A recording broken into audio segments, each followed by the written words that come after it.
Hey, Kourtney. Hey, Myles. What be a pirate's favorite kind of sweater? Kind of sweater. Karoo neck. That's a good one, actually. Argyle. Oh. Arrgh. And what is the pirate's favorite letter? Arr. You would think it would be the R, but it's But it's the actually C. it's the C. Yeah, I got it. You got it. Took me a second, but I So got proud it. of you.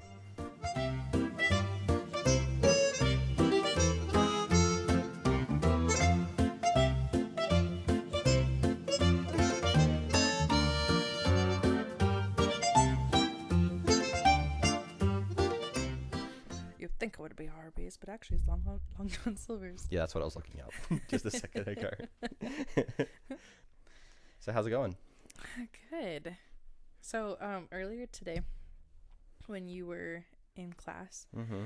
I was working, and I get a call from this girl, and it's a work call. So, she's scheduling a job that she needed an interpreter for, yada yada yada. And once I finish up, I'm about to give her her job number, and then she goes, "Hey, I have a question for you." And I was like, "Yeah, sure. What's up?" She's like, "Hey, is your job hiring?" I'm like, Wow. "Oh." So I'm like, Yeah. I think so. And then she's like, "Do you like it? Do you work from home? Where do you work?" And I'm like, "Well, I'm in Wyoming." She's like, "No, I'm in Washington." I'm like, "Yeah, that's where my company is based out of." I don't know. It was just super funny. That is Yeah. really funny. And I was laughing, and I was giving her all these details. And then I'm like, "Okay, so do you want the job number now?" And then I turned to you, and you had your headphones on. So I was, yeah, you missed it. It's fine. Sorry. You had to be there, I guess. Had to be there. You were there. You just weren't there. There, but not Story there. of my life. Oh, just kidding. Oh, sorry. I'm just kidding. He's a very good wife, everyone.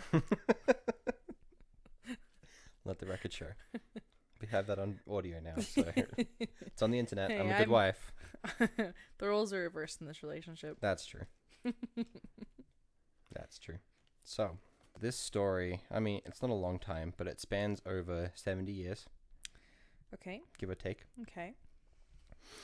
And it is the story of the OG pirates of the Caribbean. Nuh-uh. Caribbean, however you want to Is pronounce that why it. you asked me stupid pirate jokes? Yep. Oh my goodness. Set the so theme. Awesome.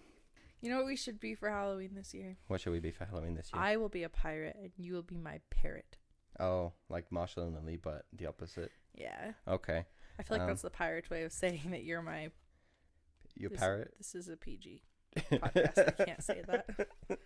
Okay, good. Yeah, but I thought we were beekeeper and bees and honey. We are. Okay, good. You just Next gave year. away our costume. Oh. I guess it wasn't a secret. Spoiler alert. Spoiler alert. Spoiler. What a day. Okay. All right. So, the OG pirates of the Caribbean. Caribbean. I'm according going to to the say movies. Caribbean because, Caribbean. Sounds great. We're going to say Caribbean. yeah, I'm sticking with my whiteness. It's...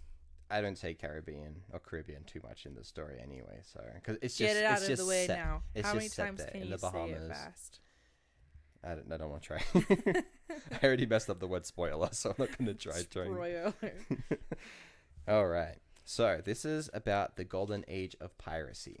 So piracy had been existing. I think what I read was like the earliest set of pirates happened back in like 14th century, stuff like that. It probably existed before then. But like, is this like the first like documented case of? Not documented. I no. guess it wouldn't be a case, but like history of it. Yeah, not documented. It's just what they call the Golden Age of Piracy. Okay. So it's kind of like the times that the Pirates of the Caribbean movies were set in, around that time, I see. I see. Yes. like guns and cannons and Justice stuff like that. for Johnny Depp. Okay. All right. So this Golden Age of Piracy said to last between 1650 and 1720, which is debated among historians, but that's like the general consensus, I guess you could say. And there is a professor, his name is Marcus Rediker of the University of Pittsburgh, and he subdivides the Golden Age of Piracy into 3 different generations. Okay. So the first generation was the Buccaneers, and that lasted Buccaneers. between 1650 and 1680. And the most notable pirate during this time was a pirate by the name of Sir Henry Morgan. That doesn't sound like such a pirate name. It doesn't That really. sounds like more of like the Brits that tried to. Well, a lot of them were British or Welsh or, yeah, pirates like that. I guess that makes sense, but Yeah. it just sounds like a fancy schmancy name. It is well, it's Henry Morgan, but we'll get to his knighthood here in a little bit. Okay. So back in this time, most of the pirates were what they call privateers. Are you aware of the difference between privateers and pirates? Can't say I am. So privateers are basically pirates with papers or permission from their government officials to To be a pirate? to be a pirate. And they have, I guess a set of regulations that they're supposed to live by. So like, no breaking treaties or anything like that. But, if it's an enemy, go ahead. Feel free to raid it. And another kind of one of these rules that they had was that they can't raid any land. Mm-hmm. And anyway, It's like so we'll the get to it. difference between like mobs and like mobsters and the government. Exactly. No, but seriously, I didn't know you could have a license to be a pirate. Mm-hmm. But wouldn't that make being a pirate scarier? Because like, what was the other one? The one Privateer. a privateer. I feel like privateers are all those greenies that like always raise their hand in class and ask permission to leave the table. Mm-hmm. And then pirates are the ones that are like actually pirates. Yeah. The ones that just leave. Kind of, yeah. So anyway, so Henry Morgan, and a lot of the pirates as well, in the beginning of their lives most of them are kind of an enigma, as in nothing is really said about their beginning or anything. It mainly just happens like right when they become, famous for whatever it is. I see. There were multiple events that it was likely that this guy Morgan, Sir Henry Morgan, was a part of, but there's no really evidence that he was. And one of these potential events that he was a part of was he was a group of pirateers led by a guy named Sir Christopher Mings. It even said that Morgan likely captained one of the ships in Ming's fleet, and that was what started his privateering career. Okay. So at the time, it was 1664. The governor of Jamaica was a man named Sir Thomas Modiford. There's a lot of sirs. Sir Cool. Thomas Modiford, I think is how you pronounce it. Modiford. Modiford. Modiford. Modyford. Modiford. That's all I Modiford. would say it. Modiford. So Modiford was appointed governor with the instruction to limit privateering. So they basically said, go to Jamaica and you're going to put, not necessarily a stop, but limit how much privateering was going on. Gotcha. And so for the first little bit of his governorship, he did that. But then the economy in Jamaica kind of started, declining. And he went on to reinstate privateering, the activity of privateering. Okay. And also around this time, there were about 1,500 privateers in Jamaica. That doesn't include. That's not necessarily captains. It's just people who were part of a privateering crew. Mm-hmm. So about 1,500 people who were able to go privateering. And these 1,500 people also brought a lot of money to the island from their privateering. And then Morgan, being one of these privateers, he and Modiford eventually became good friends. Cool. So they were pretty tight after a little bit. And then 1667, Modiford gave Morgan a letter of marque, which is basically permission, those papers that privateers have that let them be pirates, to attack and seize Spanish ships. Because at that time, the British and Spanish had a feud. Okay. And this led Morgan to be quite a successful privateer, leading raids and such. And Morgan was eventually named admiral, and that happened about in the early 1668s. I was about to ask if this was like another version of, like having troops and stuff like that. Kind of, yeah. And so as soon as he was named admiral, he got to work, and he eventually accrued 10 ships, 500 men, and that was joined later by 2 ships and 200 men from Tortuga. Where's Tortuga? That's also in the Caribbean. Oh. Yeah, it's a little island. Cute. That's also in the Pirates of the Caribbean movies. Oh. Yeah. I need to watch those. Yeah. Freshen up. Okay. So this letter of marque that was given to him from Modiford allowed him to attack the ships at sea, but like I said before, raiding land was not strictly allowed, despite the profitability from land, because most of people's possessions was on land, not on the ships. Right. Unless they were trade, which happens a lot too. Okay. Well, what? I was just gonna say, like, I feel like land has a lot more like complications to it. It does, kind of. But at sea also, there's not much place. I mean, there's everywhere to go, but Yeah. not much place to hide. True. Yeah, in the open sea. If they ended up raiding the land, none of the plunder that they received from those raids would go to the government because of the restrictions and everything. So legally, they weren't allowed to. So if they raided at sea, they had to give their earnings to the government. Some of them. But if they raided on land, then they were being legitimate pirates, but of the land. So they were just Correct. being criminals. Well, pirates did a lot of land stuff too, so. So criminals. So criminal. I mean, pirates were criminals, so yeah. Sea criminals. I know, but like I know, like pirate is so specific to the sea, or at least like in my mind. Maybe it's not, but well, nowadays it's specific to the internet. No. Like piracy. Okay, yeah, but like I mean, I know there are still pirates nowadays. I know, but like when you think of a pirate, you think of someone on a boat. You're right. I do think of someone on a boat. I think of Johnny Depp, Captain Jack Sparrow. Exactly, the OG pirate. I know he's not the OG, but like he's the king pirate. He's the king. Well, yeah. Okay.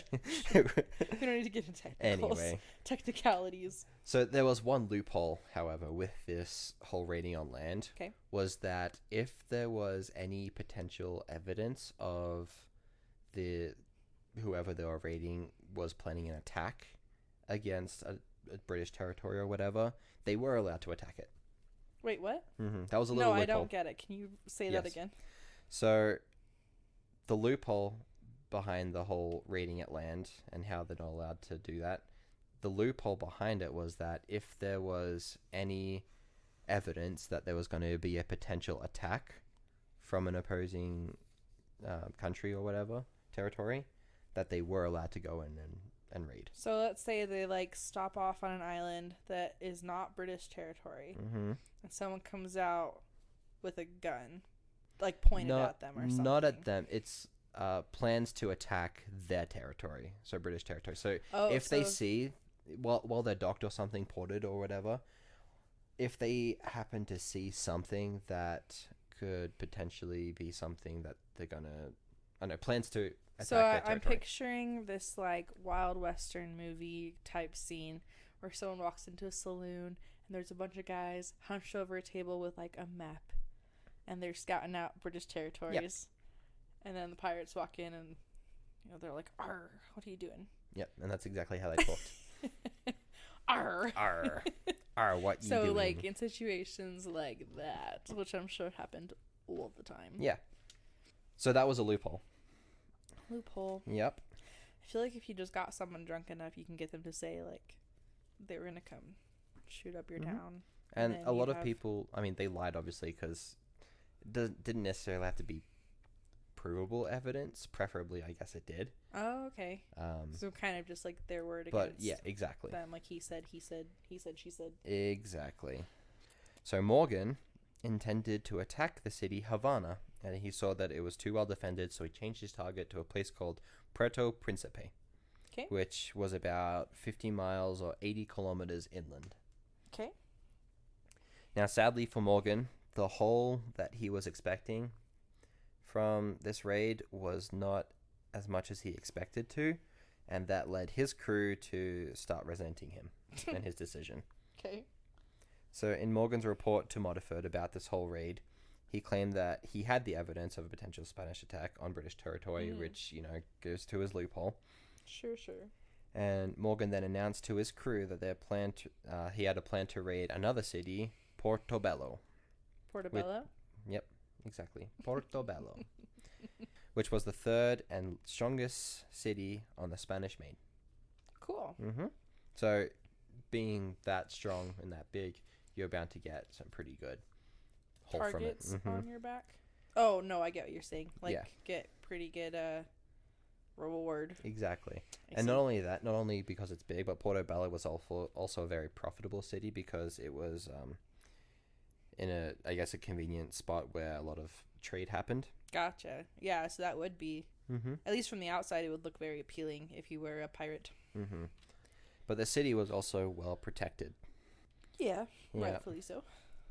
So while they were, planning their attack and everything, there was an argument between a British person and a French person on Morgan's ship. And the British ended up killing the Frenchman, and then the rest of the Frenchmen on board got mad. And then they tried to kind of react to this, but then Morgan stepped in and he said, "Don't worry about this. This guy was way out of bounds. The British guy was way out of bounds. We'll take him back and we'll hang him." Basically, is what they did, which he did. He followed through on his word. Ooh, But the French were still upset because of the lack of money from their last haul, and then the death of their comrade, of course. And they all left Morgan's crew. I know this is legitimate history, but it's playing out very much like a movie in my mind. Yeah. Anyways, keep going. And a lot of history is kind of romanticized as well. I mean, a lot of pirate stories, especially, are romanticized.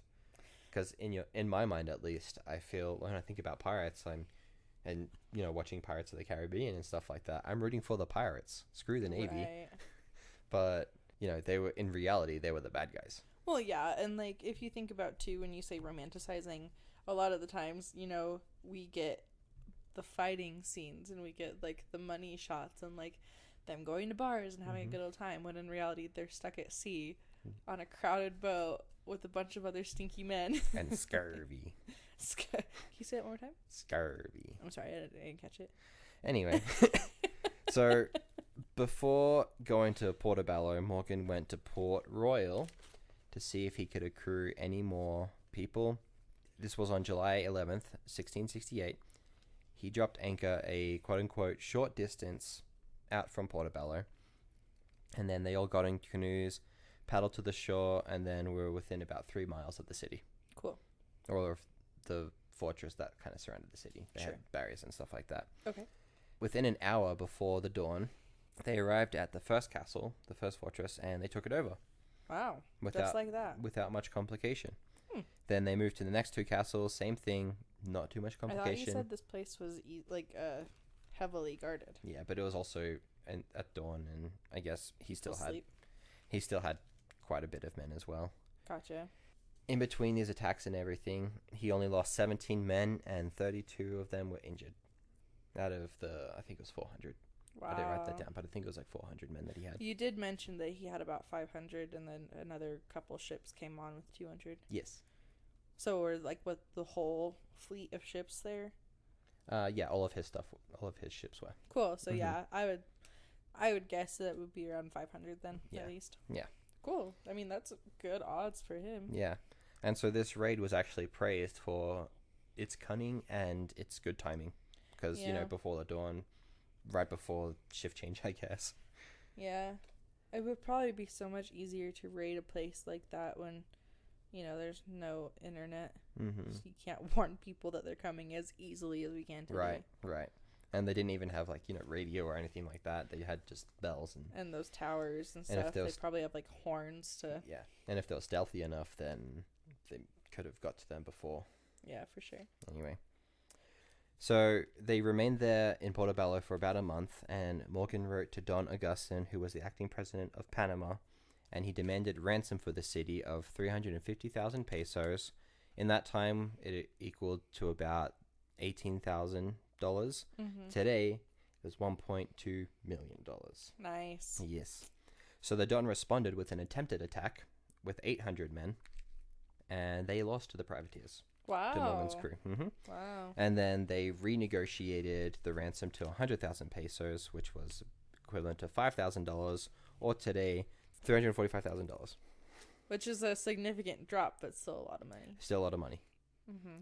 So Morgan went home, including all the stuff that he gained from the raid as well. He went home with about 70 to 100,000 pounds. A lot of these numbers and quantities are kind of all over the place, but that would have been equivalent to $80,000 to $113,000. Okay. So or today would have been a little over $5.5 million, to $7.8 million. Holy. And then from this, each privateer got £120, which was 5 to 6 times more than the average yearly salary of that time. Wow. We're in the wrong profession. That's what I thought this whole time. Like, why can't I be a pirate? I'm just kidding. So Morgan himself took 5% of that haul, which was about $276,000 to $391,000. And then Modiford got 10%. Wow. So double that. Thank you. And in Modiford's report to London on the actions that Morgan had, he told them that he had reproved Morgan for acting outside of his commission because he raided on land. But the country saw him as a hero. The country of Jamaica saw him as a hero because he brought all this money back. And so they were no longer struggling economically. Sure. Loopholes, I guess. They're like, hey, that was bad. However. But money. Just sign the check. Maybe add one more zero. So shortly after returning, he went back out with his 10 ships and 800 men. That's where it says it. 800 men. Okay, so we were both wrong. So yeah, he went back to Jamaica and then shortly after just went back out with all these people. And then he docked at a small island he allegedly used often as a rendezvous point. And there he was joined by a former Navy frigate or a warship named the Oxford, which was sent by Modiford, and Morgan made it his flagship. So his main ship that he sailed on. Dope. But sadly, that ship got lost in a little mishap during a captain's meeting. Ooh. Where the captains of his fleet kind of sat around in his quarters on a table and they discussed it. And they were having a party. The rest of the crew were having a party outside of the captain's quarters and had a mishap. It blew up? Yeah. And 4 of his 10 captains died. And the rest got blown off to sea, including Morgan. Oh my gosh. They like... So, explosion, 4 died. And then Morgan and the other 5 went... Or 6. What were they doing that would cause a ship to blow up? I don't know. I'm assuming it involves alcohol. Oh, a lot of alcohol. That's all they did. Don't drink, people. Yep. Don't drink, people. Don't drink people either. Punctuation matters. Edward Cullen, are you listening? Just kidding. So because of this... Sorry, you're going to say something. Have you seen that meme? It's it's the picture of that fish with the scales, with like the rainbow fish. You know, the children's book. You know what I'm talking rainbow about? Fish, yeah. Rainbow fish. It has the quote, "This is the skin of a killer, Bella." It's horrible. Oh my goodness. You get it? Yeah, I get it. Edward was so sparkly. I get it. Anyways, carry on. Do you need that Mountain Dew? I'm tired. No, I won't. Only if you want to split it with me, but that's okay. I think we'll be fine. Yeah, we'll be fine. Anyway, so Morgan had big plans for future raids and everything, but they were foiled because of this whole caboodle, and that forced him to choose smaller targets for his raids. Oh, bummer. Yep. So the next raid was Maracaibo. So they were ready and prepared for their attack, but found the place empty except for a trap waiting for them, which was a bunch of powder kegs and a slow burning fuse. So they walked in and saw, a whole bunch of barrels of gunpowder and, a fuse going leading up to them to go again. But Morgan walked up to it and just cut it. Not with scissors, doing a scissor cut, but he cut it. Wow. To stop the explosion. Okay, I mean, that's smart, but also I feel like if I saw that, I would have just booked it. Right. Anyway, so this was at the fortress that kind of secured Maracaibo. Okay. And then they went off to the city of Maracaibo, which was also empty. Okay. And his crew went to go find the residents that they found kind of in the surrounding forest, and they tortured them to find out where they kept their treasure. That's not okay. That's not okay. Then the next raid that they did was to Gibraltar. Gibraltar. However you pronounce that word. We have problems with pronunciations. Yeah. To Gibraltar. My defense is I talk to a 1-year-old all day. Same. Multiple 1-year-olds. Just kidding. Love you guys. Anyway. So the next raid was to Gibraltar. But the townspeople there refused to surrender. And they sent cannon fire, which kept kind of Morgan at bay. Okay. And everything. And then he eventually just left. 'Cause he didn't want Gotcha. to. Fight fire with fire. Yeah. Or running away. Fight pirates with fire and gunpowder. There you go. So some more notable raids. I guess just one more notable raid is all that I have written down. Was the attack of Panama.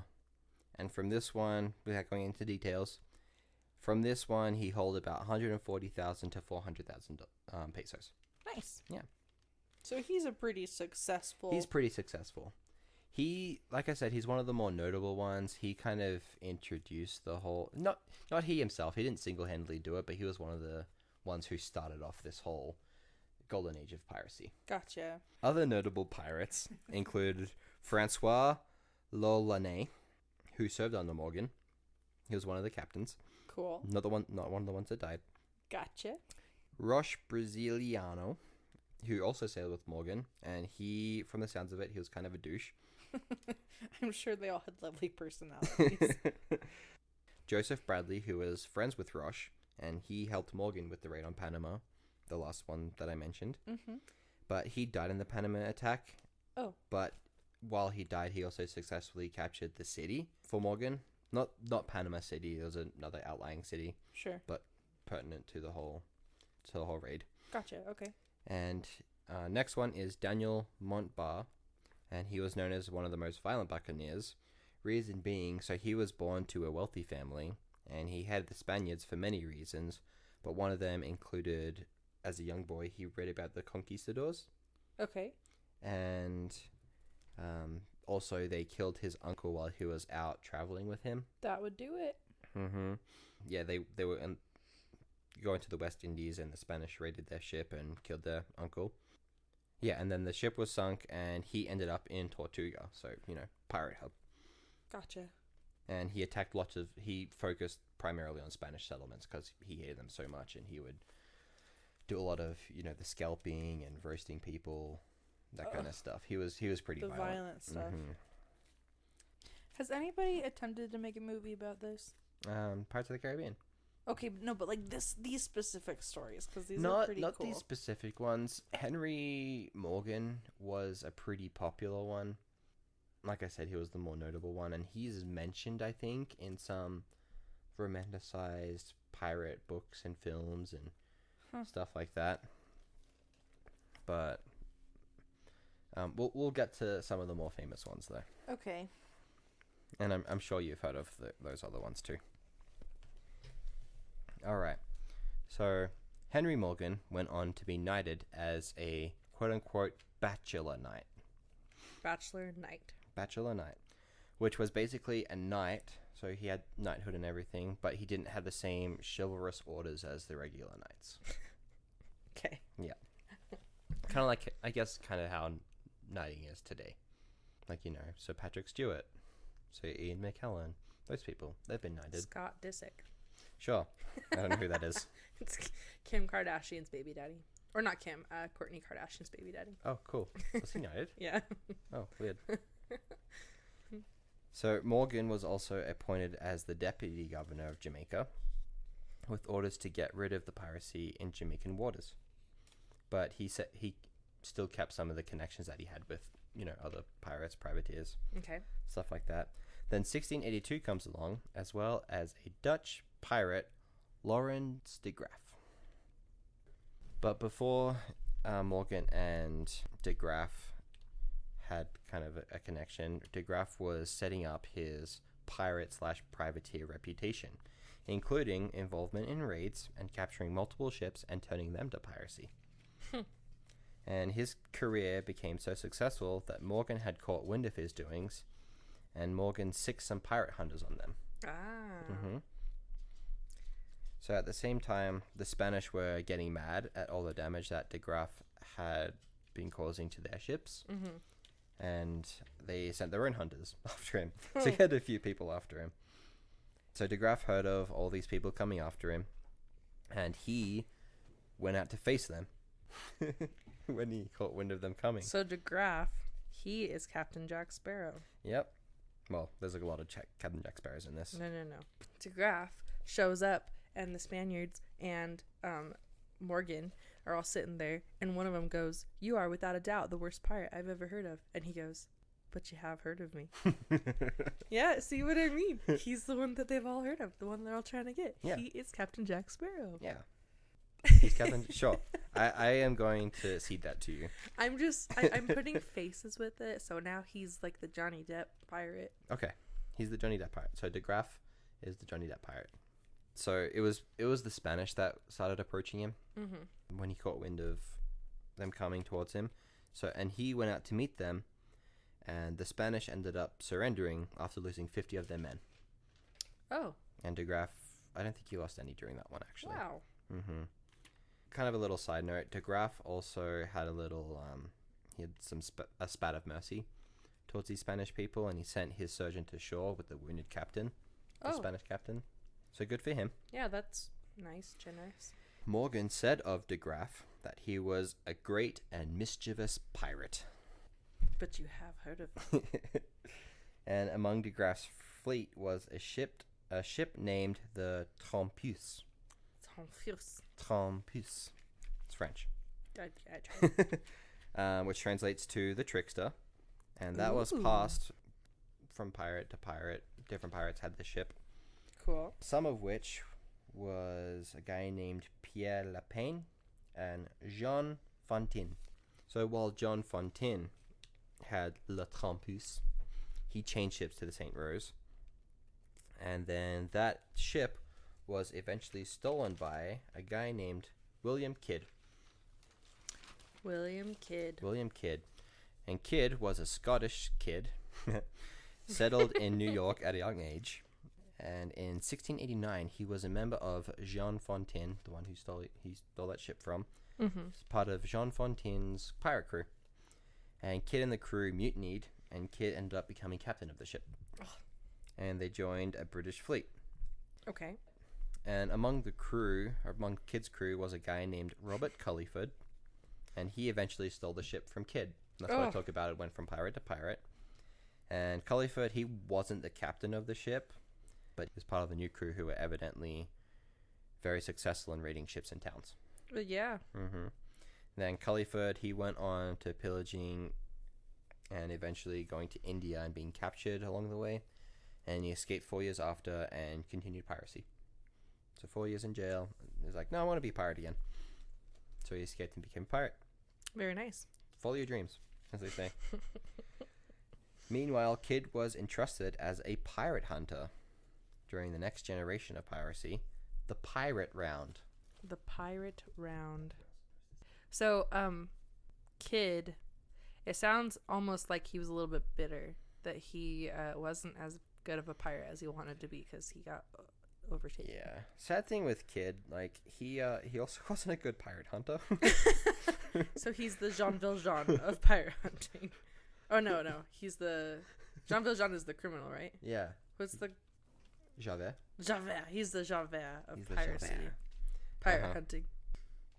I'm sorry I'm making all these references. You're okay. So that leads us to the new generation of the Pirate Round. The Pirate Round. What's that? So the Pirate Round ranged from the dates 1693 to 1700. Among the pirates that reigned during this time was Thomas Tew, also known as the Rhode Island Pirate, because he was from Rhode Island. And his first pirate cruise was with a guy named George Dew. So their names rhyme. George Dew and Thomas Tew. And so Thomas was given a commission to destroy... So eventually he was just a privateer. Like I said, most pirates were privateers to begin with. His first commission as a privateer was to destroy a French factor off the coast of West Africa. And on their way, both Dew and Tew got separated in a storm. And Dew, he had a broken mast and he drifted off to Saldanha Bay. Where's that? Off the coast of Africa. Okay. And he was arrested by the Dutch. Oof. And Tew announced his intention to turn to piracy during this trip, and he received full support from his crew. And Wait, so he wasn't a pirate before that? No, he was a privateer. Oh, Yeah. so he wanted to just not renew his license or something. Yeah. Screw that noise. And so his crew were very supportive, saying, quote, "A gold chain or a wooden leg will stand with you," Oh, unquote. very nice. Yeah. So he had full support from them. Through thick or thin? Through thick or thin. That's what she said. So after turning to piracy, he went on a couple pretty successful cruises, and along the way he met some more pirates who were trying to kind of copy his successful raids, and they all ended up joining and sailing together. Very nice. Mm-hmm. Can't beat them, join them. Exactly. Their group got a pretty notorious reputation, leading the King of England at the time, King William III, to hire Captain William Kidd to hunt them down, but by the time Kidd got to them, Tew had already died during a raid. Bummer. Mm-hmm. What a... I guess that's good for Kidd, though, since he wasn't that good of a pirate hunter. It's like the job was already done for him. Yeah, he'll come back. He should have just been like, oh yeah, that was me. I did that. Yeah, William Kidd will come back. Okay. So another pirate during this time was a guy named... Wait. Is that it for the Tew and Dew duo? Mm-hmm. Rip. Yeah. Good. So another pirate... Wait, sorry, I'm sorry. Is there any more about Dew? He got captured. Yeah, no, not much is said after he got Oh. captured. I don't know if he was killed or enslaved or just... I don't know. Huh. I could probably look That it was up, such but... a cool duo. Their names rhymed. Yeah, very short-lived. They probably had a Twitter page. Or Tew and Instagram. Dew. Tew and Dew Twitter. On their pirate book. Yeah. Like Facebook.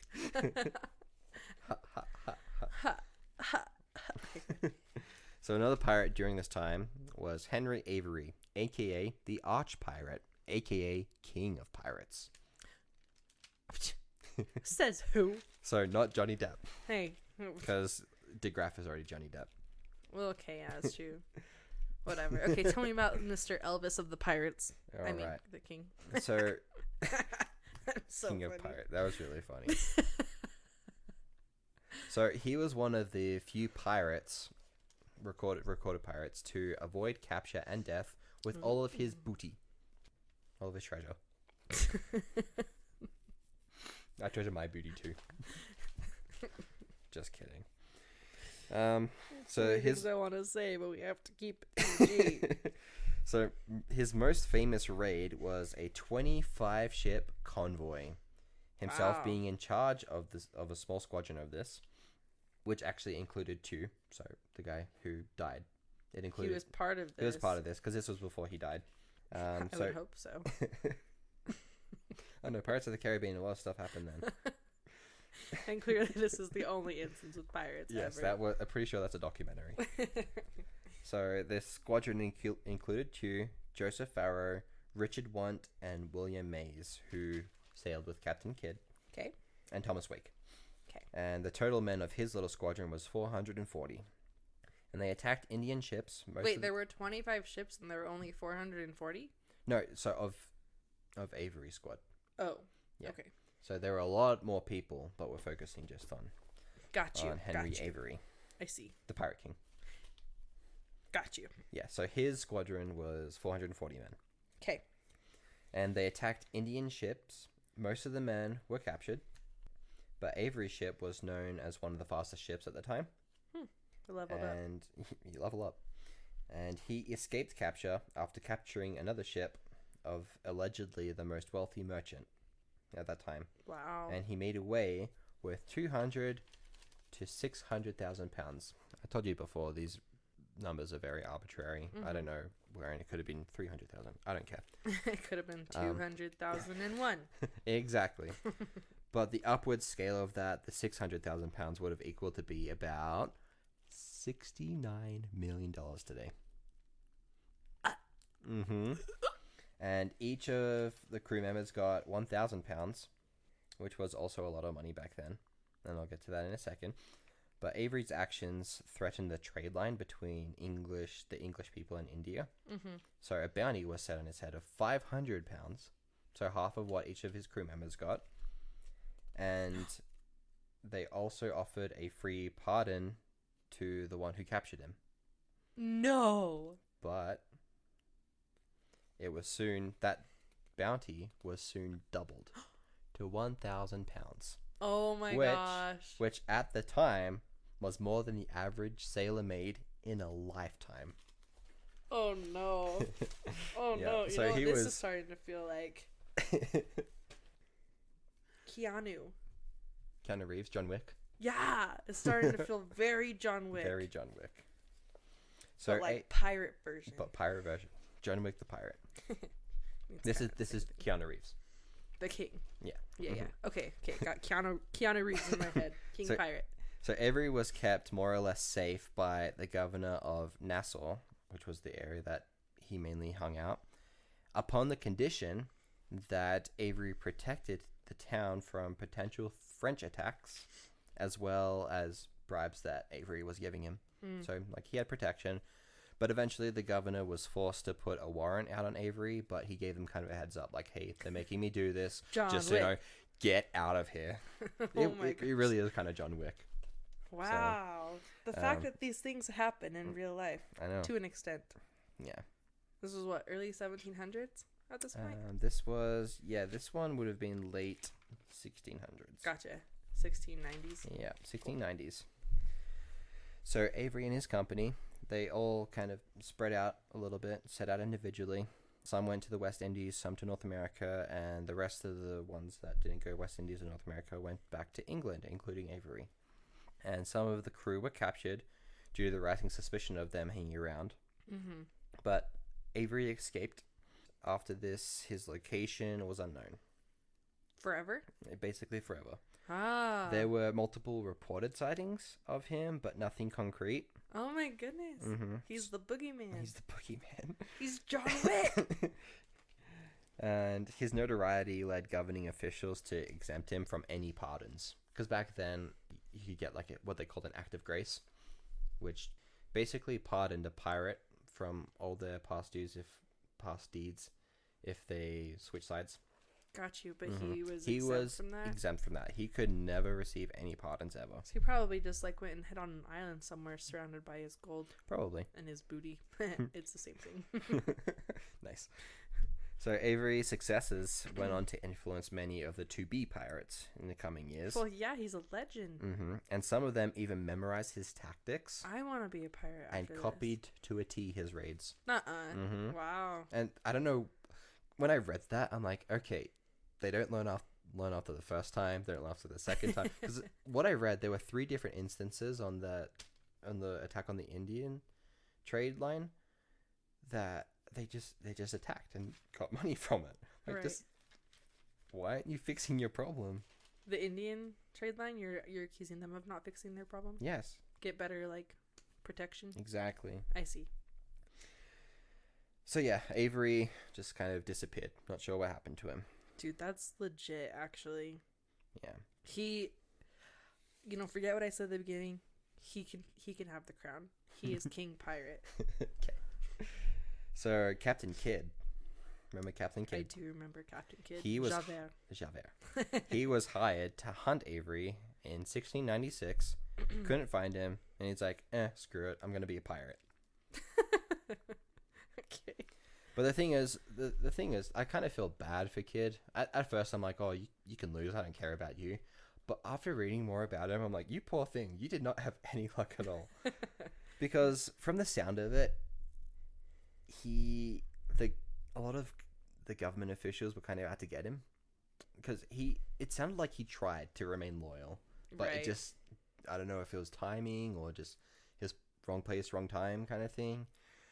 But he was always stuck in these horrible situations. Sure, yeah. So one of these things that happened to him was at one point a good portion of his crew went to different pirates. So he lost a lot of his crew. Like, you're not good enough. Exactly. That's what it was, because he tried his best to remain loyal Mm-hmm. to the government and everything, but his crew just got bored of him and like, oh, we're gonna go off and be with pirates. You want to be with real pirates. Exactly. And so some of the government officials were accusing him of piracy, even though he was not yet a pirate. They were Poor accusing guy. him. I know. They were I haven't accusing even him. done anything bad. That's how it was. It was because it was actions that were included in his commission, stuff that he could do, but then they were like, no, that's pirate act. We're gonna name you a pirate. So he was then a pirate. It's like, all right, I'll lean into it. Sure. And then Why not? yeah. Now I don't know the intention behind this one or the motivation behind this one, but there was some reason that kid was impersonating a French ship, so he raised French colors, and he attacked an American hired Indian ship, which was like one of the trading ships. So it was good amount of money, and he attained a lot of valuables during that time, during that raid. I mean, Way to go. yeah. Captain So go Kidd. kid. He had one success. Good for him. Way to be. But because of this, England heard about it, and England sent people out to capture him. Oh. And then Kidd was also exempted from the Act of Grace, with those pardons. Oof. Yeah, those are the only two pirates that were exempted from that whole law. I see. Mm-hmm. Hey, at least he has that reputation to precede him. Right. So he was caught and imprisoned in 1699, and the prison that he was kept in was very harsh conditions, and he eventually became insane. Because he was in there for like 2 years. And then, 1701, he was sent to trial, found guilty of all the accused charges, and he was hanged. But he had to be hanged twice, because the first time the rope broke. Yeah. So, Ugh. and a lot of people also, after the first rope breaking and not killing him effectively, a lot of people in the crowd that were watching it, because it was like a public thing back then, were like, no, this is a sign from God, you got to keep him alive, so don't hang him again. But they're like, no, we're gonna hang him again, and they hanged him again, and he died. Oh, on the second time. What a crappy last few moments of your life. I know, right? So that kind of ended the pirate round, that second generation. And the next generation didn't happen for another about 12 years, because there was a war between the British and the Spanish, called the War of Spanish Succession. Okay. So not really much pirate act, because everyone was busy with the war. So Sure. not much pirate act between 1701 and 1713. But then, post-war, comes along something called the Pirates Republic. The Pirates Republic. Yeah, this third generation that Rediker kind of subdivided into, he called the actual Golden Age of Pirates, or the peak of the Golden Age. This third one is The third peak? one. Okay. So it started with, there were probably more than this, but 4 that were listed pirates: Daniel Stilwell, John Cockram, John West, and Benjamin Hornigold. Okay. Now, Hornigold was the founder behind the whole republic. Sure. He was the ideas man. Ideas, man. Okay. And even though Hornigold was well respected, and he was a very successful pirate, a lot of the time he refused to attack any British ships, just because he wanted to secure, because he was still a privateer, so he wanted to secure his privateering operations. Gotcha. Okay. That were commissioned by England. So his crew didn't like that, and then in 1716 they decided to put to vote whether or not to attack any ship they like, the whole crew.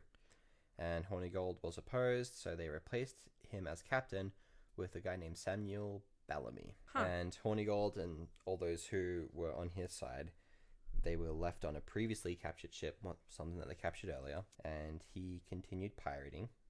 He sounds like a nice guy. Yep. And went on to join the crew of Edward Teach. Does that name ring a bell to you at all? No. Edward Teach. What about Blackbeard? Yes. Yes. This is the story of Blackbeard. Nuh-uh. So with Teach, well, not just the Blackbeard, but he's one of the more famous ones. Okay. Arguably the most famous.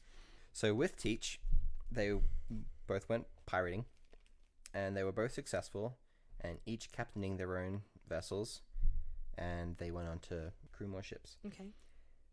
We'll get to their successes in a little bit. Let's talk about Samuel Bellamy. He was the one that Replaced Hornigold on his ship. I like him. I like Samuel. Okay. So Samuel Bellamy, aka Prince of Pirates, aka Black Sam, and self-proclaimed Robin Hood of pirates. Ah, Mm-hmm. I see, I see. He was the wealthiest pirate in recorded history. Wow. Mm-hmm. His captaincy lasted a little under a year, so not too long. Within that time, his crew captured at least 53 ships. Wow. Within less than a year. Pretty impressive. Yeah. He was described as tall, strong, well-mannered, and tidy. He liked expensive clothes, and he was also a good tactician. Okay. Mm-hmm. Another thing, I didn't write this down, but I thought this was kind of cool. He had a favorite set of weapons, which were 4 pistols that he had attached to his little sash that went across his torso. Yeah, Cool. that was kind of cool. So, among his greatest accomplishments was the capture of Widder Galley. Okay. Widder Galley, which he chased for 3 days before he was close enough to attack. That was a ship? Mm-hmm. It was a ship. As soon as he was in range, he shot, which led the ship to surrender. One shot? One shot. That's all it took. And in Bellamy's good character, he offered a trade. So it was his ship. He had 2 ships. So it was his smaller ship, the Sultana. It was named the Sultana, for the Widder. Okay. He just wanted to trade because the Widder was better, bigger. Bigger ships are better. The bigger, the better. So they accepted that trade. So he now had the Widder in his fleet, and he named that his flagship, his main ship. So Bellamy departed with his newly acquired flagship and headed for New England. Now, another notable story of his, which kind of is related to this. So there was one time where Bellamy captured a ship that was captained by a guy named Captain Beer, Beer. Okay. And Bellamy wanted Beer to keep the ship, but the crew, Bellamy's crew, wanted to burn it. And also, Bellamy invited Beer to join Bellamy's crew. Beer declined, and Bellamy said, there's a quote by him that was really cool. I'm going to pull that up real quick, because it was too long to write down. Okay. So Bellamy said this, quote, "I am sorry they won't let you have your sloop again." Sloop was the most common type of ship back then, pirate ship back then. "I am sorry they won't let you have your sloop again, for I scorn to do anyone a mischief, when it is not to my advantage. Damn the sloop, we must sink her, and she might be of use to you, though you are a sneaky puppy, and so are all those who will submit to be governed by laws which rich men have made for their own security, for the cowardly whelps have not the courage otherwise to defend what they get by knavery. But damn ye altogether, damn them for a pack of crafty rascals, and you who serve them for a parcel of hen-hearted numbskulls.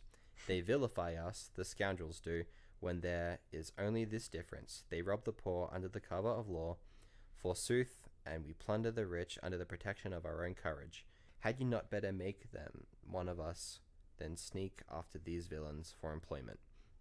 And then Beer replied, little pause in his quote, Beer replied that his conscience would not let him break the laws of God and man, and Bellamy continued, saying, quote, "You are a devilish conscience rascal.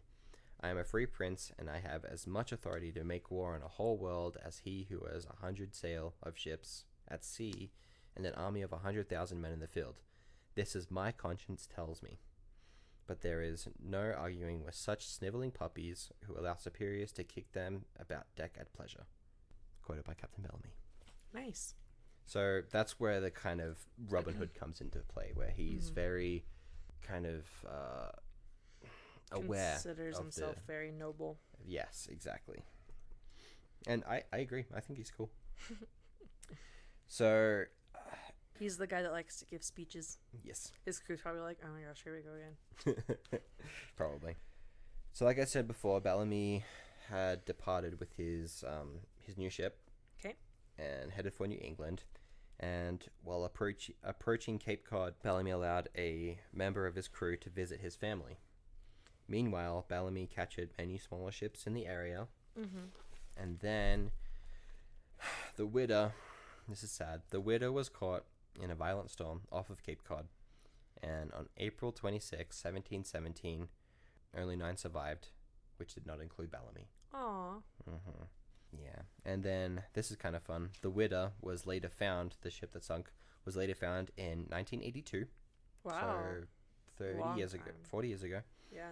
And it was found to contain 4.5 to 5 tons of treasure, including massive quantities of indigo, ivory, gold, and 20,000 to 30,000 pounds of sterling silver. Holy cow. So, Yeah. like a legitimate pirate ship full of gold, Yeah. full of treasure. So, okay, in that case, who gets to keep all that? I think it goes to a museum. The money? Yeah. The government doesn't just like. No, that's not true. I'm sure a lot of it goes to the government, but I'm sure they keep also some for museums. That's insane. Mm-hmm. Did you happen to look up where any of the memorabilia for that is? Mm-mm. We should find that out. We should find that out. Oh, another thing. So remember William Kidd? Mm-hmm. He apparently has buried treasure that's still yet to be found. Ah.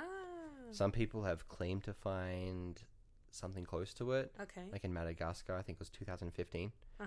Some people claimed to find it, but it was a false claim. Ah. Yeah. So keep your eyes open for treasure, everyone.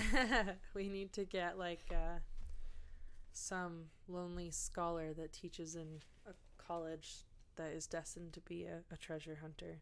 Okay. Indiana Jones, where are you? All right. So going back to Blackbeard. So like I said before, Teach sailed with his, I guess, mentor, his captain, his former captain. Okay. They both sailed together. They were both successful. And they each captained their own ships. And in September 1717, they both ran into a guy named Stede Bonnet, who was previously a military officer but recently turned into a pirate. Okay. Yeah. It happened a lot. Yeah, I believe that. Now, Bonnet's men, they were apparently unhappy under Bonnet's command. Okay. So Teach asked Bonnet if he could take command of his crew and his ship, which was called the Revenge. Wait, he like asked him? Mm-hmm. And he agreed. He's like, sure, whatever. Take my crew, take my ship. Wow. Yep. That's very cordial for pirates. I know. And then Teach later gained control of another ship, a French merchant ship called La Concorde, which was formerly an English merchant ship called the Concorde. Okay. Big difference. And Well, Teach... of course, one's English, one's Spanish. Yes, true. So Teach gave the smaller of the two ships, which was the Revenge, the one he got from Bonnet. Oh, okay. And he gave that, and he took the Concorde, and he renamed it Queen Anne's Revenge. Oh, okay. Mm-hmm, which is the famous ship, Blackbeard's famous ship. Gotcha. I didn't know that. Yep, and he took this ship and loaded it with 40 guns, or cannons. Okay. And Teach and his crew, they went on to expand their fleet very quickly. I think it was like within a couple of years, and he already gained a few ships. So this is probably obvious at this point, but is Teach Blackbeard? Yes, Teach Okay. is Blackbeard. Okay. Edward Teach is Blackbeard. Do you want me to refer to him as Blackbeard instead? Yeah. Will that help you? Okay. Yeah. I have Teach written down. I wrote down that last names because Well, okay, you can keep saying Teach. I just wanted to make sure we weren't talking about two different people. no, Teach is Blackbeard. Okay. All right. Now, among the first of the ships that he captured was a merchant ship that was captained by a guy named Henry Bostock. Okay. And there were reportedly no deaths during this raid, just robbery. And from this, we get the first account of Blackbeard's appearance. Henry Bostock described him as, quote, a tall, spare man with a very black beard, which wore very long. Wow. Mm-hmm. And there was another description of him that I have right here. And thus the name Blackbeard was born. Mm-hmm. Yeah, basically. Now, this one's kind of cool as well. This one was... I don't know who quoted this one, but it was in 1724, and they described him as, quote, such a figure that imagination cannot form an idea of a fury from hell to look more frightful, Wow. unquote. Yeah. So they're saying if something were to come from hell, like a demon or something, Blackbeard's more frightening. Wow. Yeah. So Blackbeard apparently had a very solid opinion on looks, because what he did as well to kind of intimidate his opponents was he put like I think it was firecrackers or something or slow lit fuses in his beard, And that actually, I think that is part of one of the Pirates movies. I was gonna say that sounds like something they would do. Yeah, because then like it causes like this kind of smoke to come out of his beard, which looked pretty freaky, I'm assuming. Yeah. So yeah, he was all about appearance, getting to the other people's head. Yeah. By 1718, Teach appointed himself as Commodore of his fleet, and this was at the peak of his career. I tried counting how many ships he had. I couldn't get an exact number, Ballpark. but it was like between 10 and 20, I'm pretty sure. Pretty good. Yeah, pretty good. And they were all under his command. It's pretty good. Pretty good. Yeah, pretty good. Pretty good. What happened? So Hornigold, he heard of this. This was back in 1716, so I skipped over this. But back in 1716, he heard of a pardon that the king was giving out to any pirates. Mm-hmm. So Hornigold accepted the pardon, and he himself became a pirate hunter under the command of, at the time, was the most feared pirate hunter, Woodes Rogers. Okay. Now, as a pirate hunter, Hornigold was very successful. He eventually was commended by Rogers, and he was assigned to the protection of a shipment of valuables to trade with the Spanish. And then on his venture, his ship got caught in a hurricane, got wrecked, and Hornigold died. Sad day. Yeah. And then another pardon came out a couple years later, and Bonnet, remember Bonnet? Mm-hmm. The guy who Blackbeard stole stole the ship, but asked if he could take a ship. Yeah.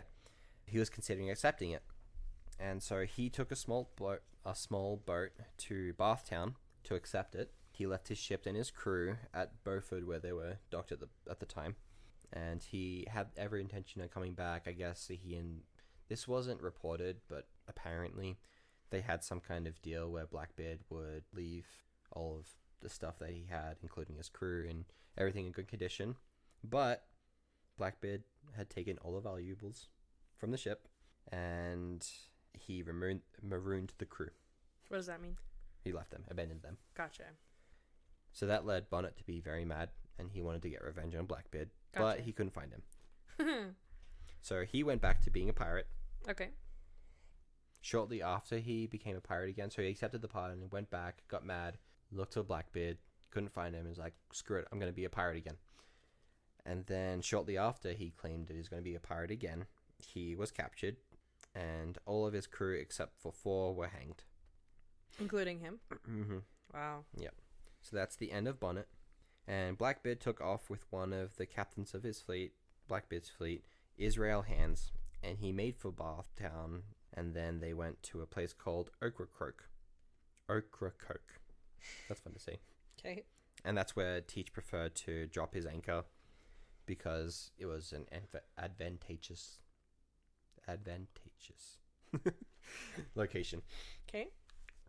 I guess it had a pretty broad view of everything surrounding, so they could see if ships were coming in. Good place to spot ships and attack. Yeah. And it was here that he was accompanied by another group of pirates, including Charles Vane, who he was one that rejected the pardon. Basically, in front of this guy was Rogers, the pirate hunter. Mm-hmm. And he escaped him. That story is actually kind of cool. So what happened was, he was this guy Charles Vane. He was stuck, and Woodes Rogers had kind of trapped him in this little bay area. Okay. With 4 different ships. Okay. After he declined this invitation to accept the pardon, he lit a ship on fire. What they called the fire ship. He lit the ship on fire and directed it towards the other ships that were blocking his way so he could escape. Wow. And his intention was to burn a couple of his ships so he couldn't be followed. He only ended up hitting one of them, but he made it so he had enough space so he could escape. And he escaped. Wow. So that's kind of a cool story. So yeah, there was Charles Vane in this little group that Blackbeard had met up with. So it was Charles Vane, Robert Deal, and a guy named Calico Jack, or Jack Rackard, Okay. who was actually part of Charles Vane's crew at one point. Okay. So another little side note about Vane, he was also known for his cruelty towards the sailors of ships that he captured. Oh. And he was one of those ones that would, beat them and whatever. That's not good. It's not good. And Why there can't he was... just put funny things in his beard? I don't think he had one. Well, that's his problem. Right. And there was one time where there was a large French ship.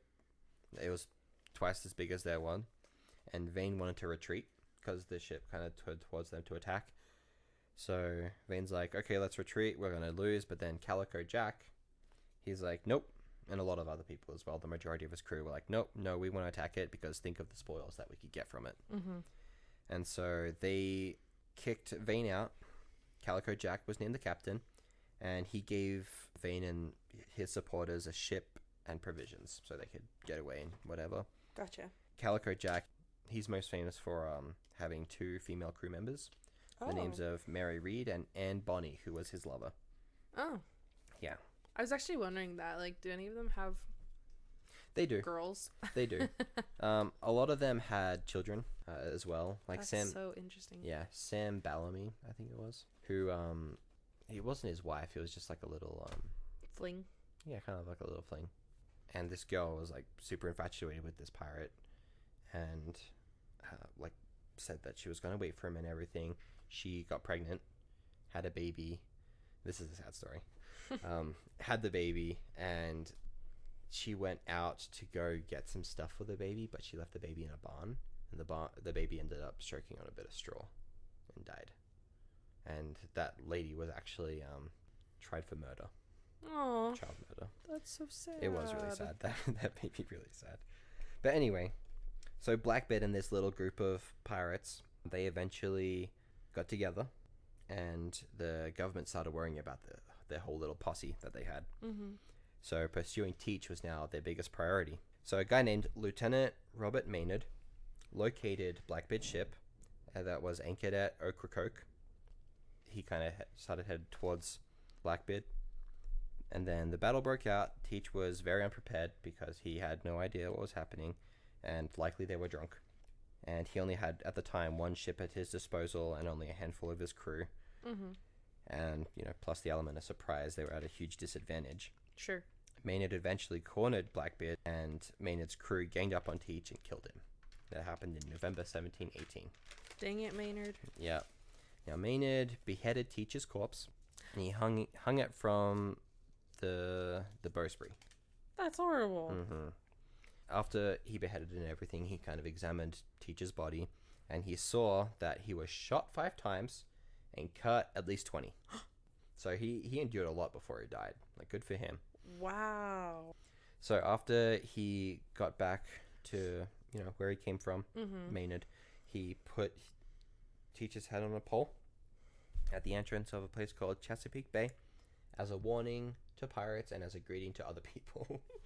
I feel like that sounds like Pirates of the Caribbean. Like, Yeah. as like a warning to pirates. Yeah. And as a greeting. Yeah. Hey, how's it going? Look at this head I've got. Basically. Oh my So- gosh. This is the last pirate. Okay. This guy's also really cool, and you'll see why. Okay. All right. So he's arguably the most famous pirate of his age, almost successful. Okay. His name was John Roberts, a.k.a. Bartholomew Roberts, a.k.a. Black Bart. Black Bart. I guess a lot of pirates back then, because it said that it was unclear why he changed his name to Bartholomew, but a lot of pirates did it back then. Sure.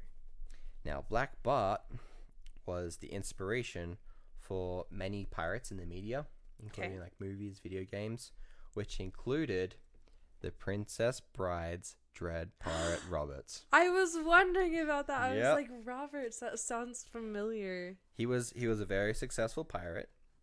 He had I was actually thinking about that movie, but I'm like, I've already made so many movie references. I can't bring in another Sure one. you can. Sure you can. Sorry, go ahead. So he had acquired in his career 400 prizes, quote unquote, or Okay. vessels, so ships and stuff like that. Sure.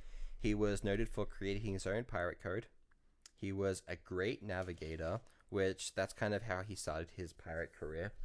He was the second mate, which was the third in charge of the whole crew. Mm-hmm. He was the second mate of the ship, and it was taken over by a group of pirates. Mm-hmm.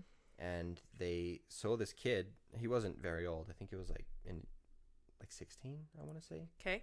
However old he was. Impressionable. Yeah, and maybe he was older. I don't remember. but they saw his talent for navigation. That's what the second mate was. One of his primary responsibilities was navigator. Okay. And so they like, hey, come join our crew. So he's like, okay. And at first he was against piracy, but he soon saw its advantages, like, you know, getting lots of money. Mm-hmm. Now his first act as a pirate captain was to get revenge for his captain, who was killed by a Portuguese ambush. Mm-hmm. So what they did is they attacked at night, they killed a majority of the male population, and they stole all the valuable items that they could carry. Wow. Yep. And he had a lot of consecutive successes, Okay. which included, you know, capturing ships, plundering cities, other pirate stuff. Okay. And he had full support from his crew. Like his crew had great morale. Gotcha. He was a great leader. So very successful career. And then along comes a guy named Captain Shalona Ogle. Okay. I'm just going to call him Ogle. Ogle. He noticed the pirate ships that were careening at a place called Cape Lopez. He noticed his ships because he had a lot of ships at the time. I think he had 4 with him. Okay. So Ogle, once he saw them, he steered the ship to avoid a little sandbar, which gave the pirates the impression that it was a merchant ship running away after they saw the pirate flags. And then one of these ships was under the command of James Skirm. He went off and pursued them, and then when he got close to Ogle's ship, Ogle opened fire, and then Skirm, he lost a leg from a cannonball. But he was pretty relentless as well. He's like, I'm going to go down with this ship and everything, but the ship eventually got captured. Gotcha. 5 days later, Ogle returned to find the other ships still there at Cape Lopez, and many of the crew were drunk. Now, when the pirates saw the ship approaching, they thought it was this guy Skirm, who had just died. Thought he was returning, but someone recognized the ship, someone who was previously part of this guy's crew, Ogle's crew. He recognized the ship.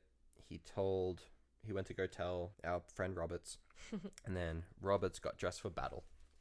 He had his he had like a little routine. I just picture him, like, you know, putting on eyeliner, and putting on his fancy overcoat and everything. Yeah. But yeah, he got dressed, and his initial plan was to sail past Ogle's ship and kind of maneuver in a way that they would be able to have a straight shot of it at escaping. But the helmsman, so the one who was driving, drifted a little bit, which allowed Ogle to fire grape shots, which instead of cannonballs, it's like kind of little tiny cannonballs all in the one.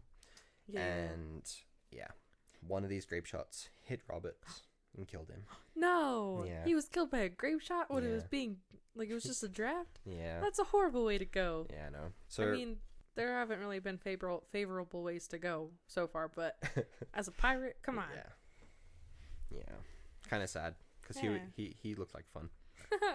Anyway, but Robert's wish was to be buried at sea with all of his stuff, and that was fulfilled during this whole battle before Ogle could get his body, and his body was actually never found. Wow. Yeah. It's probably someone's dinner. Yeah. And by someone, I mean something. Like a shark. Stop. Megalodon. All right. I'm not going to So- sleep tonight. Thank you very much. You're welcome. What was kind of crazy about his death was leading up to this, because of all of his successes. I didn't go into them because, I mean, I could do a whole episode on this guy. He had so much that he did.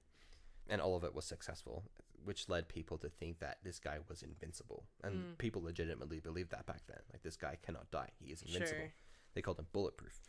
So anyway, his death shocked everyone, shook the world. And he was actually known by a few people as a hero as well, because of all of what he did. Gotcha. That's Being cool. successful in his vocation. So the battle after he died continued for a couple more hours. Only 3 pirates were killed. That include Roberts. Only 3 pirates were killed. 272 were captured, which included 65 African slaves that Roberts had emancipated. And this is so sad. When they were captured, they were sold back into slavery. So like they were just Aw. free. And a lot of time back then, with whenever they captured slave trade ships and everything, what they did is they gave them the more laboring tasks on the deck, but at least they were free, Right. you know. And it just kind of sucks. Yeah, that does suck. And from the sounds of it, like, he was a good leader. His crew respected him a ton. Mm-hmm. Yeah. Anyway, so this guy, Ogle, he was knighted for his accomplishment, and he was the only British naval officer to be honored for specifically his actions against pirates. And then Robert's death marked the end of the Golden Age of Pirates.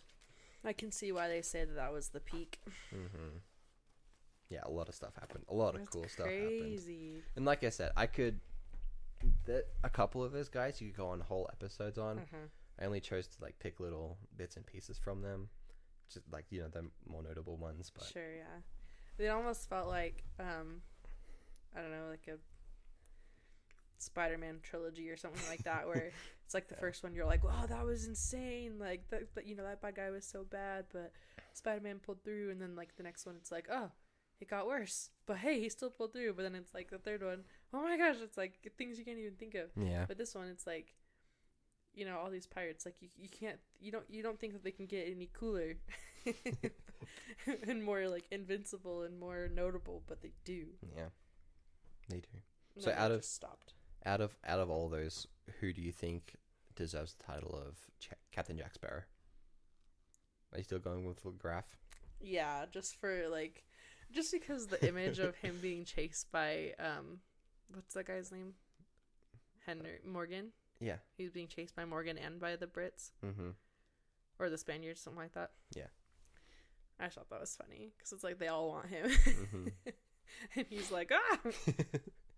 I like it. He was a pretty cool pirate. Reading about him was fun too. Yeah. Reading about all of them was fun.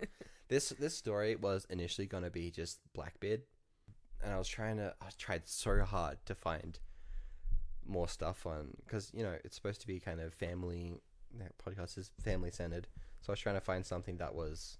No, this is cool. Yeah. And these are stories like, I mean, obviously this was hundreds of years ago, so you don't really know people that knew pirates, but like, Right. there are people alive today that have some blood relation to these people. I know, it's crazy, or have right? some like Some tie. legend, you know, Mhm. like something that happened with pirates. And you know, I'm sure there's pirates today, like obviously a little bit different, but Yeah. plus, I mean, the laws are stricter, but Yeah. I don't know, it's just super cool. This is definitely one of those stories where you like tell her on the campfire, you know. Yes. Yeah. But yeah, it was initially supposed to be just Blackbeard, but I couldn't really find too much on him and his crew, because that's what I wanted it to be, was him and his crew. So that it led me to be like, okay, well, Blackbeard started somewhere. Which crew was he a part of? Mm-hmm. And so that led me to that guy Horny Gold, which led Well, me to all of the it was super cool, so I'm glad that you found it. Yeah. Yeah, Oh, that took me so long to yeah, I to know. dig up. It took you like 3 days. There was so much going back and forth between tabs and trying to line all these timelines up and connecting the dots and everything. Do you have a favorite of all those people? I really like number 2. Number 2. The one, no, not number 2. Sorry, the one that disappeared. Oh, Avery. Avery. Yeah, he was a cool pirate. Yeah, He was a cool pirate. because he like you said, he was, you know, he got away with so much and he just disappeared. Because that's Mhm. one of those where it's like the legend. You're like, whatever happened What to him? happened? You can just speculate. Whereas like obviously Blackbeard was super cool and Roberts was really cool, but like you know how they end. Mm-hmm. And it's like unfortunate, you know, their endings, whatever. But with Avery, who knows? Who knows? Who knows? Maybe he went off and found the love of his life and hid in a little village for the rest of his life Yeah. and had money and. A lot of yeah, maybe. It's very unclear what happened to them. A lot of those pirates that kind of disappeared, a lot of them said that, a lot of historians say that they just became impoverished. What's the word? Impoverished? Yeah, like Impoverished? like they went bankrupt. Gotcha. That makes sense. Yeah, Doesn't sound like they had like great financial practices. impoverished. I don't know. That sounds right in my brain, but Okay. I'm also tired, so it might I not know, be I'm true. like starting to fade a little bit. Anyway, well, hey everyone. thanks for listening to our ramblings about pirates. Yeah, thanks for joining us in for another episode of Fam Family. Sorry that we missed last Saturday. This is coming out on Thursday instead of Saturday, but we will continue with our regularly scheduled episodes, so we'll have another episode coming out this Saturday as well. So episode 8 on Thursday, the 20th? The 20th, yep. Thursday the 20th, and then episode 9 on the 22nd, which will be hosted by me. Tune in. I will. Yeah, you have to. But yeah, we just really appreciate the support. We're also parents. Myles is a full-time student. We both have full-time jobs, so life just caught up to us a little bit this week, and we weren't able to get an episode out on Saturday, but that's okay. Yeah. But hey, if you tell your friends and family members and all the people you know about us and get them to subscribe or follow us or whatever platform is what, maybe we can just, be super famous and live off the money we get from that. I'm just kidding. Or we just be pirates and go There we go. steal people's money. That sounds great. No downside. All right, so we're also going to be doing something kind of new as a little incentive / thank you for those who send in their listener stories. Just a reminder, listener stories will be the first of every month. So once a month, we'll be doing those stories. We do have a few that we already have, but we're always, accepting more. So don't be shy. You got plenty of time. Send them in. And as a thank you, we will be sending a postcard. So we'll iron out all the details with that, but it's just something we've been wanting to do. As like a thank you to you guys. I know postcards aren't that exciting, but I think they're cool. I love getting postcards. Yeah. Maybe we can have like a little logo on it. Yeah, maybe. Custom made postcards. Thanks again for the 5th time this episode, for listening, for tuning into Fam Family. We are eternally grateful. And don't forget, kids, obey the captain or learn to swim.